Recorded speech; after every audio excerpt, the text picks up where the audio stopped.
मुझे जो कुछ भी उनके इशारे जो कुछ भी मिलेंगे वो मैं आपको बताता जाऊंगा।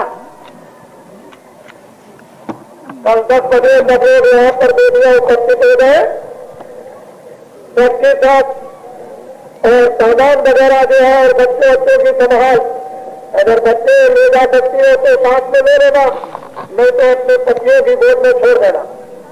कहना जो आप कीजिए रखवाली और हम जरा बम भोले को जगाएंगे। लेकिन बेटियां इधर आपको घूमती हुई नहीं दिखाई देंगी और जो यज्ञशाला में आहुति डालती होगी जो भी वो अलग होगी, लेकिन जैसे ही उठेगी आहुति डालने से हवन करने के बाद तो तुरंत बेटियां फौरन चली जाएंगी अपने उन बेटियों के साथ में चारों तरफ परिक्रमा लगाने के लिए। और जो इतना बड़ा होगा कि इधर चली जाए तो इधर चली जाए, सभी जीव हो जाएगा चारों तरफ। फिर आप लोग कहीं ऊंची मंजिल पर बैठ करके देखिएगा और अनुमान कीजिएगा कि क्या है ये मुझे आज रात को कुछ ऐसे इशारे प्राप्त हुए हैं। तो मैंने देवियों के संबंध में कल भी कुछ हो रहा था तो मैंने एक साधारण रूप में देवियों के संबंध में कह दिया था, लेकिन देवियों का जो देखा गया कितना जो लंबा था, ये तो आप जब मीटर से नापे तो आपको पता चलेगा।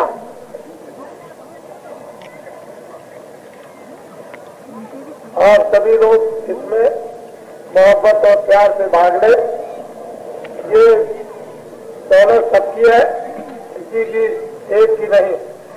कोई शेख साहूकार, हिंदू मुसलमान, छोटा बड़ा ब्राह्मण क्षत्रिय कोई कहे नहीं मेरी है, ये सारी मानव आत्मा इंसानों की है।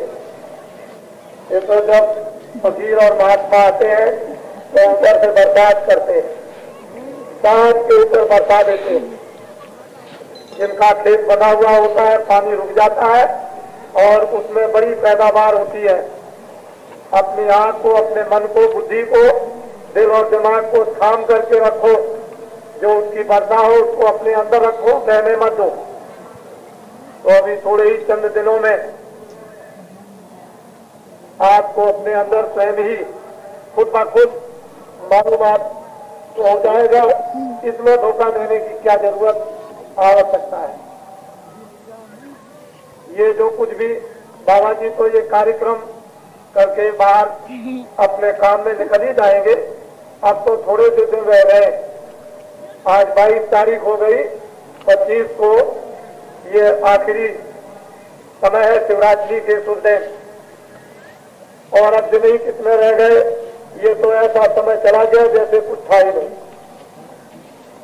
जो आए वो भी समझ रहे, जो पहले आए वो भी समझ रहे, और जो आ गए वो भी समझते हैं कि कितना हंसी खुशी के साथ पता ही नहीं चला और इतनी जल्दी समय पूरा ऐसा भाग रहा जैसे कि क्या हो रहा है समय पर। अच्छे दिन जाते देर नहीं लगती, मुसीबत के दिन बड़ी मुश्किल से कटते। एक दिन मुसीबत का 1 बरस के समान और खुशी के 1 बरस दिन के समान। तो ये ऐसे दिन हम सब लोगों के, और जो भी हिंदू मुसलमान ईसाई कोई भी छोटा और बड़ा आएगा, किसी को 8 आने फायदा, किसी को 12 आने, किसी को 14 आने, और किसी को रुपए, और किसी को 1.5 रुपए, और किसी को 2 रुपए, और किसी को 4 रुपए, और किसी को 10 रुपए। उसको बगैर फायदे के तो कोई यहाँ से वापस जा ही नहीं सकता। और ये बालुका तैयार की जा रही, अभी 1 ही 2 दिन में पूरी तैयार हो जाएगी। ये है भी बालुका गंगा तट काशी विश्वनाथ बम भोले की, जो इस पार काशी छोड़ दी उन्होंने, वो काशी में अब नहीं है, मैं आपको विश्वास दिलाता हूं। और अगर काशी में हो तो आप मुझे दिखा दीजिए। काशी में बम भोले नहीं है, इसी तरफ है। मैं ये नहीं जानता हूं कि इनको देवियां चुरा के ले जाए आदमी, लेकिन ये मैं जरूर जानता हूं कि भगवान भक्त के भक्त में होते आए। खुदा आंखों के बस में होता है। खुदा जो है वो आंखों के पीछे पीछे चलते हैं। भगवान प्रेमियों के पीछे पीछे रहते हैं, जिधर प्रेमी जाते हैं उधर ही।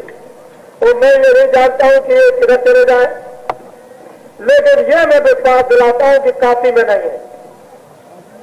ये गंगा के इस पार इस तट पर है काशी विश्वनाथ बम भोले। ये मैं आपको विश्वास दिला देता हूं 11 दिन के लिए।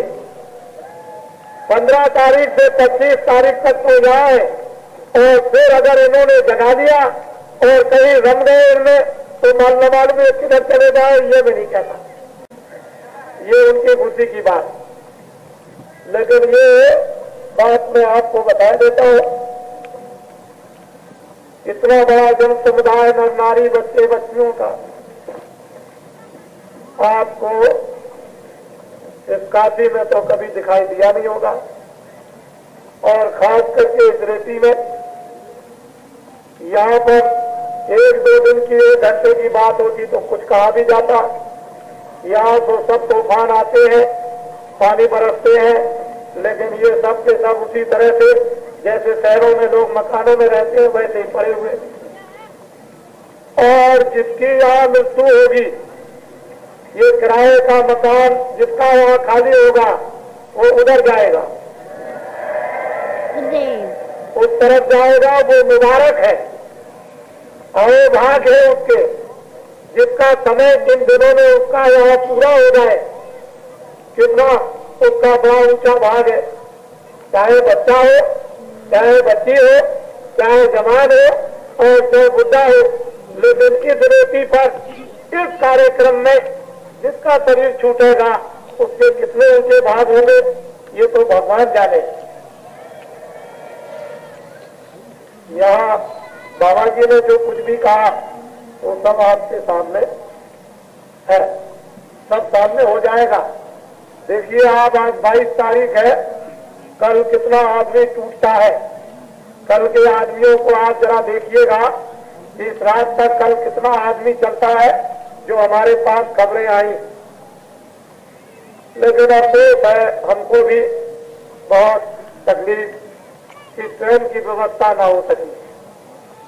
बतों की लोगों ने व्यवस्था स्पेशल नहीं की, स्पेशल ट्रेन की व्यवस्था नहीं की। और किराए की कमी की बात तो छोड़ दीजिए, हमको इस बात की भी बहुत तकलीफ है कि इतना बड़ा जन समुदाय यहाँ पर, यहाँ भी व्यवस्था कुछ नहीं हुई।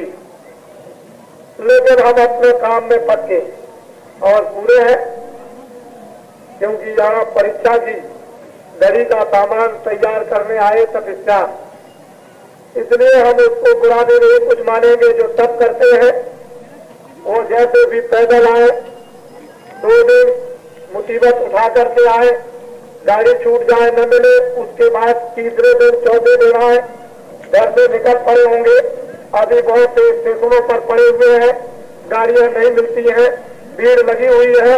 ये सारी घटनाएं तो आप तपस्या का सामान यहाँ पर तैयार करने के लिए आए हो, अपना सामान कर लो, कोई बात नहीं है। बाबा जी आपके सामने है, हम समझते हैं उस तकलीफ को, हम समझते हैं घर से आप कैसे चले, हम ये जानते हैं रास्ते में क्या क्या मुसीबतें इस रेती पर आने में आपको हुई और आप यहाँ पर आ गए। और जो यहाँ आपको मिल रहा है ये तो इस संसार में राज और पाठ को लुटा दीजिए तो नहीं मिलेगा। जय गुरुदेव। वो चीज आपको यहाँ पर मिल रही, इसलिए कोई बात नहीं, पर जिम्मेदारी की बात जो है वो सबको निभानी चाहिए।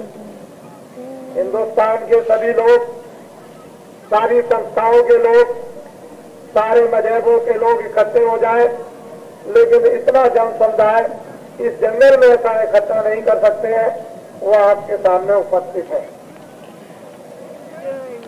ये है भगवान की कृपा, खुदा की मेहरबानी, ये उसकी कशिश है, ये खिंचाव है, दया होने वाली, मेहरबानी होने वाली, परिवर्तन होने वाला, कुछ होने वाला है देश के अंदर। और तब हम तो आज कुछ और सुनाना ही चाहते थे, लेकिन जब तक समय पूरा हो गया, अभी थोड़े समय के बाद इधर में बातों का एक बहुत ऊंचा बना हुआ है टावर सा, वहाँ मैदान, वहाँ आपको भगवान का गोपनीय आपको भेद खुदा का राज आपको बताया जाएगा। जो चाहते हैं कि मैं भी कुछ कर लूं और देख लूं, बखुशी प्रसन्नता के साथ जो भी नर नारी चाहे वहां पहुंच जाएंगे। मैं उनको 1 घंटे में सब बताकर, कुछ दिखाकर, कुछ सुनाकर, कुछ समझाकर फिर अपने अपने घरों में काम, बच्चों की सेवा, और जब कोई काम न हो तो चारपाई पर रजाई ओढ़ के, कम्बल ओढ़ के 10 मिनट, 15 मिनट, 20 मिनट, आधा घंटा सच्ची इबादत, सच्चा भजन भगवान का करो तो धीरे से अंदर का सारा राज एकदम खुलकर सामने आए और जीवात्मा रूह जाग जाए और अंदर के अंदर ही जो बड़े बड़े देश